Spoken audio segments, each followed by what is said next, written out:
Hoy vamos a descubrir cómo vivió realmente Juan Gabriel, el Divo de Juárez, el hombre que salió del abandono más profundo para convertirse en uno de los compositores y cantantes más importantes del mundo. Desde su infancia marcada por la pobreza, los orfanatos y el rechazo, hasta vender millones de discos y ser aplaudido por presidentes, reyes y multitudes enteras que se sabían sus canciones de memoria.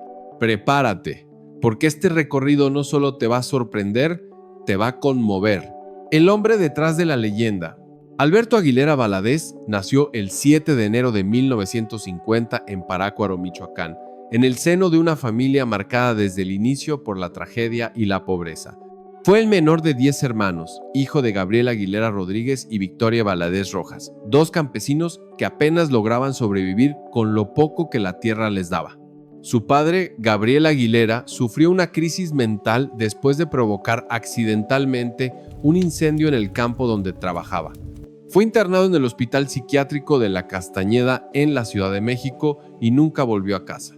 Alberto creció sin padre, con la herida del abandono marcada desde antes de tener conciencia de la vida. Su madre Victoria quedó sola con varios hijos que alimentar. La miseria era absoluta. Sin oportunidades en Michoacán, decidió migrar con Alberto a Ciudad Juárez, buscando una vida mejor que nunca llegó del todo. Ahí, en la frontera más dura del país, comenzó la verdadera infancia de Juan Gabriel. Victoria tenía que trabajar todo el día y no podía hacerse cargo de él. Por esa razón, Alberto fue internado en el internado de la escuela El Tribunal para Menores, un lugar que marcaría profundamente su vida. No era un hogar, era una institución fría, estricta, donde los niños aprendían a sobrevivir antes que a soñar. Ahí pasó gran parte de su niñez, sin caricias, sin abrazos, sin alguien que lo esperara por las noches. Era un niño sensible en un mundo que no tenía piedad con la sensibilidad. Fue en ese lugar donde conoció el abandono verdadero, pero también donde descubrió algo que lo salvaría para siempre: la música. En el internado conoció a una maestra llamada Marta, quien notó que Alberto tenía un talento especial. Le enseñó a tocar la guitarra, a cantar, a escribir. Ella fue la primera persona que creyó en él. Juan Gabriel siempre dijo que Marta fue la madre que la vida le negó durante muchos años. Desde niño componía canciones. No jugaba como los demás. Mientras otros corrían, él escribía. Mientras otros gritaban, él cantaba. La música se convirtió en su refugio, en su escape, en su forma de no volverse duro en un mundo que lo obligaba a hacerlo. Cuando salió del internado, regresó con su madre, pero la pobreza seguía ahí. Alberto trabajó de lo que pudo: lavaplatos, mesero, ayudante, cantando en camiones, en bares pequeños, en cualquier lugar donde alguien estuviera dispuesto a escucharlo unos minutos. Dormía poco, comía mal, pero nunca dejó de escribir canciones. Decenas, cientos, canciones de amor, de abandono, de soledad. Canciones que parecían demasiado maduras para alguien tan joven. Porque Juan Gabriel no escribió desde la fantasía, escribió desde la herida. Adoptó el nombre artístico de Juan Gabriel en honor a su padre Gabriel y a Juan Contreras, un hombre que lo ayudó en sus primeros años en Ciudad Juárez.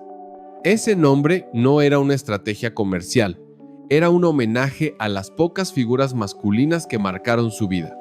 Durante años fue rechazado, las disqueras no lo querían.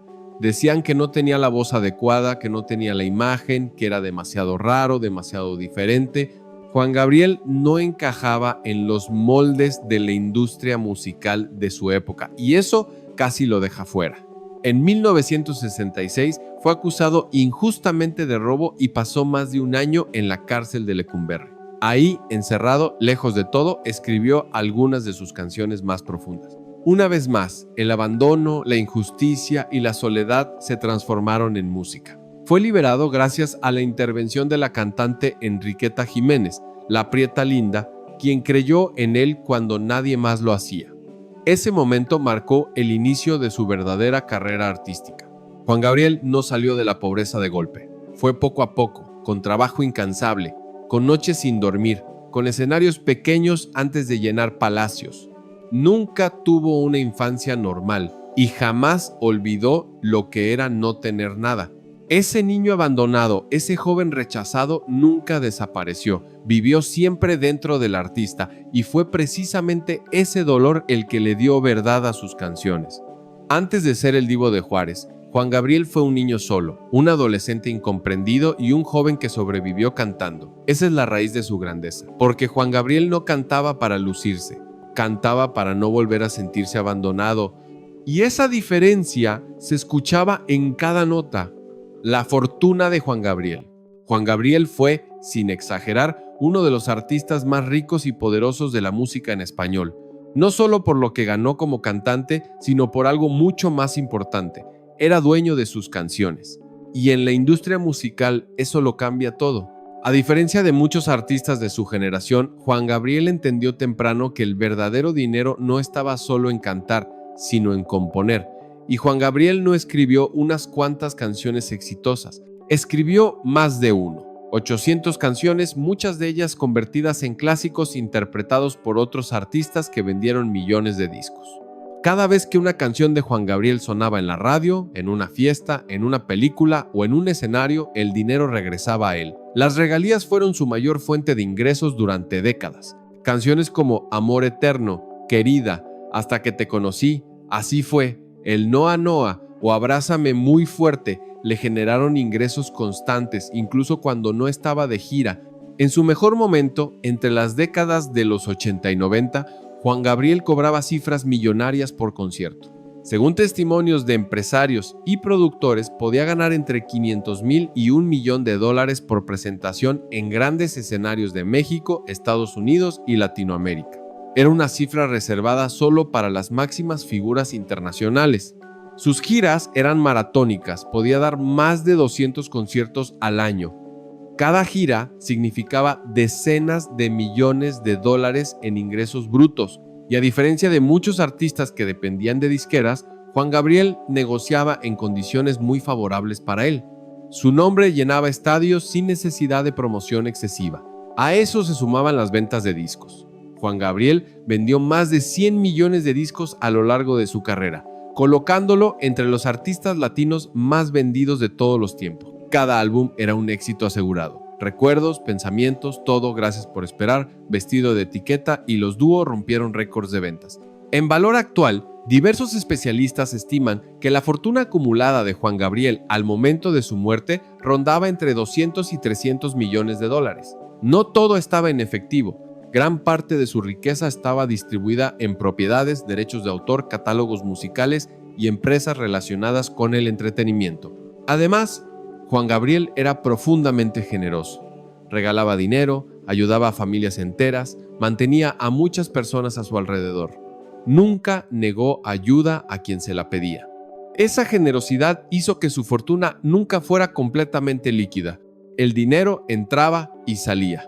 Y aunque el dinero fue enorme, para Juan Gabriel el verdadero valor siempre estuvo en otra parte, en que su música siguiera sonando cuando él ya no estuviera. Y en eso fue inmensamente rico. Las propiedades de Juan Gabriel, a diferencia de muchos artistas que usaron su fortuna para presumir mansiones y lujos exagerados, Juan Gabriel construyó su patrimonio inmobiliario de una manera muy particular. Para él, las casas no eran trofeos, eran refugios, lugares donde podía sentirse seguro, en paz y lejos del ruido del mundo que lo rodeaba.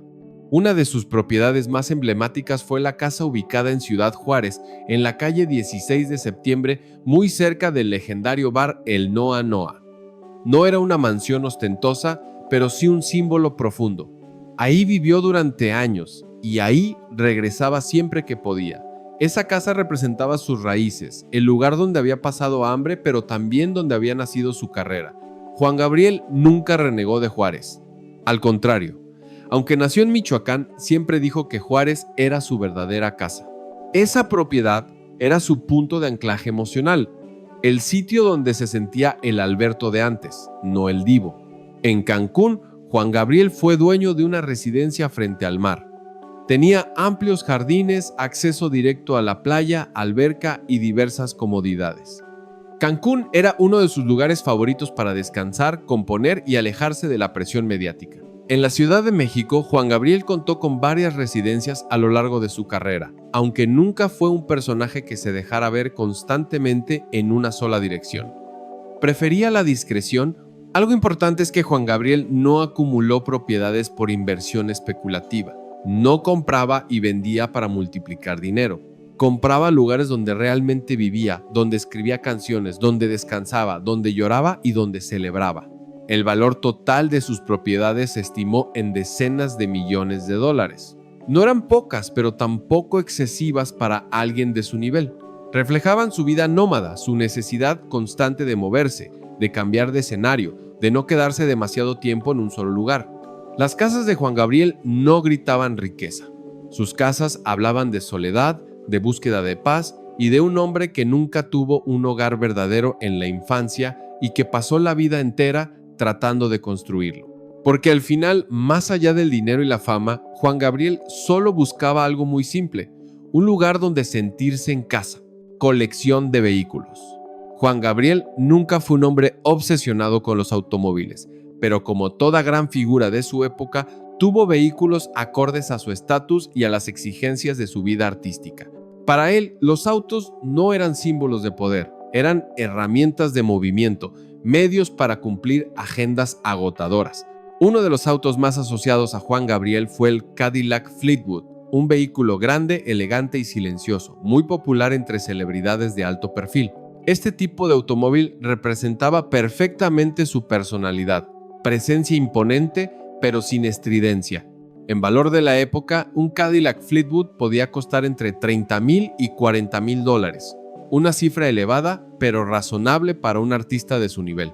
También se le vio en Lincoln Town Car, otro clásico entre figuras públicas. Eran autos amplios, con asientos cómodos, ideales para traslados largos entre hoteles, aeropuertos y recintos de espectáculos. Juan Gabriel valoraba poder descansar en el trayecto, revisar letras, pensar arreglos musicales o simplemente guardar silencio.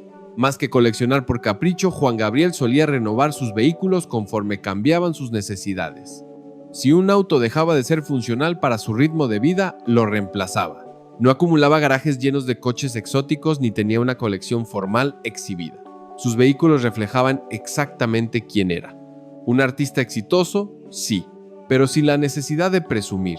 Nunca se le conocieron Ferraris, Lamborghinis ni autos extravagantes. No era su estilo. Su extravagancia estaba en el escenario, no en el garaje. Para Juan Gabriel, el verdadero viaje no estaba en el auto que manejaba, sino en la canción que iba componiendo en el camino. Y como todo en su vida, incluso sus vehículos fueron solo un medio para seguir haciendo lo único que realmente le importaba: llegar a tiempo al escenario y cantar. Sus contratos. La relación de Juan Gabriel con los contratos fue, durante muchos años, una mezcla de intuición, necesidad y aprendizaje a golpes.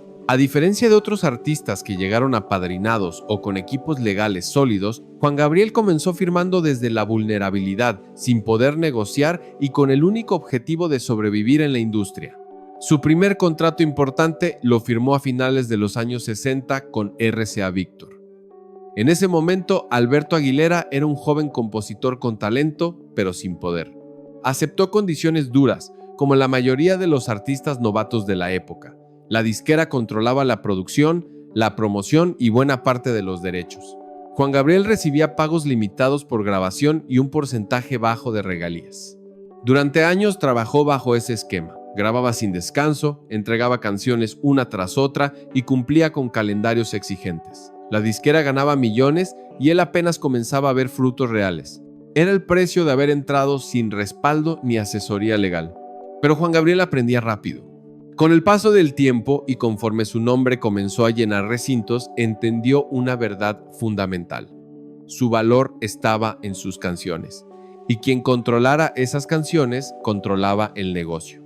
A partir de los años 80, Juan Gabriel empezó a renegociar contratos en condiciones mucho más favorables. Logró algo que muy pocos artistas latinos consiguieron en su época: retener los derechos de autor de gran parte de su obra. Esto le permitió recibir regalías constantes no solo como intérprete, sino como compositor. Cada versión grabada por otros artistas, cada retransmisión, cada uso comercial, seguía generando ingresos para él.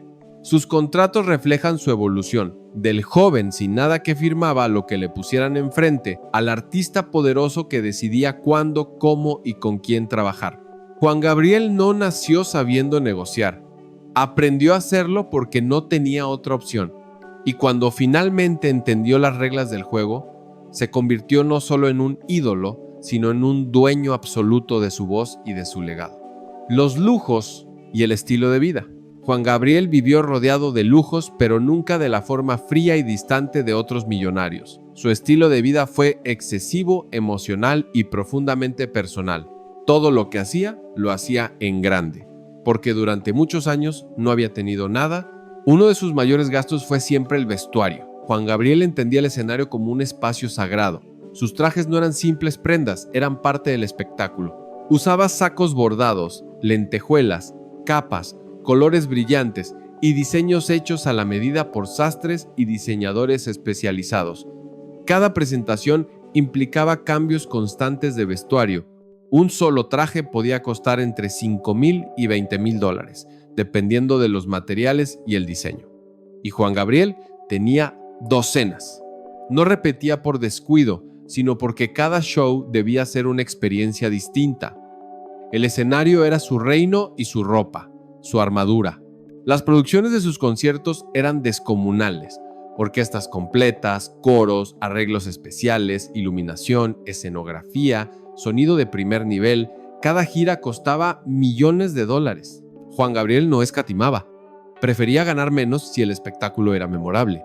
Le gustaba celebrar. Fiestas largas, música, risas, brindis que se extendían hasta el amanecer. No eran fiestas frívolas, eran reuniones donde se cantaba, se lloraba y se recordaba.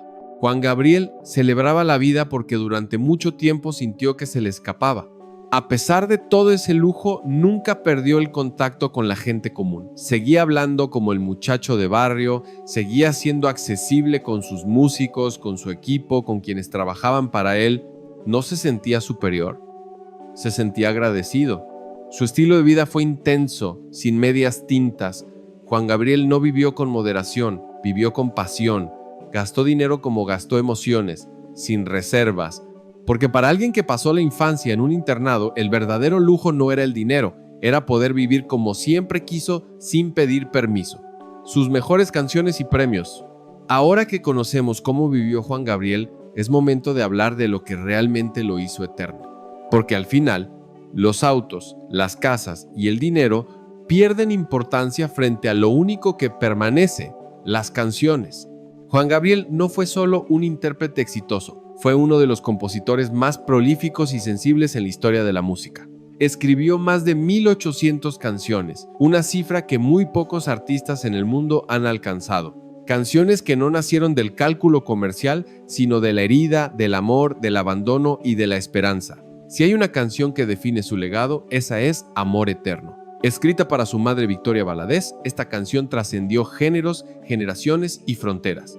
No es solo una canción de amor, es un himno al duelo. Cuando Juan Gabriel la cantaba, el público lloraba con él. No había actuación, había verdad. Otra pieza fundamental es Hasta que te conocí, una confesión cruda sobre el desamor y la desilusión. La forma en que Juan Gabriel la interpretaba en vivo, transformándola de balada a ranchera desgarrada, mostraba su genialidad escénica y su capacidad para reinventar sus propias canciones. En cuanto a premios, Juan Gabriel recibió cientos de reconocimientos a lo largo de su carrera. Discos de oro, platino y diamante por ventas millonarias. Fue galardonado con el premio Billboard a la trayectoria artística, múltiples premios Lo Nuestro y reconocimientos de la industria musical internacional. En 2009 fue nombrado Persona del Año por la Academia Latina de la Grabación, uno de los honores más importantes para un músico latino. Ese reconocimiento no solo celebraba su éxito comercial, sino su impacto cultural. Recibió homenajes en el Palacio de Bellas Artes en 2 ocasiones, algo reservado solo para figuras que trascienden la música y se convierten en patrimonio cultural. Ahí, donde pocos artistas populares han pisado, Juan Gabriel fue celebrado como un creador mayor. Pero el premio más grande no vino en forma de estatuilla, vino del pueblo, de la gente que canta sus canciones en bodas, funerales, fiestas y noches de desvelo, de quienes encuentran consuelo en su voz cuando no saben cómo expresar lo que sienten. Juan Gabriel no solo dejó canciones, dejó palabras para decir te amo, me duele y no te olvido cuando nadie más sabía cómo. Y mientras alguien sigue cantando Amor Eterno, Juan Gabriel nunca se irá. Espero que hayas disfrutado este recorrido por la vida de Juan Gabriel, tanto como yo disfruté prepararlo para ti. Si conoces alguna anécdota adicional sobre su vida, su carrera o su legado, déjamela en los comentarios. Me encantaría conocer más historias y compartirlas con todos. Déjanos tu opinión en los comentarios sobre cuál canción de Juan Gabriel es tu favorita o qué momento de su vida te pareció más conmovedor. Recuerda darle me gusta, suscribirte al canal y activar la campana para no perderte nuestros próximos videos. Nos vemos en el siguiente video. Un saludo.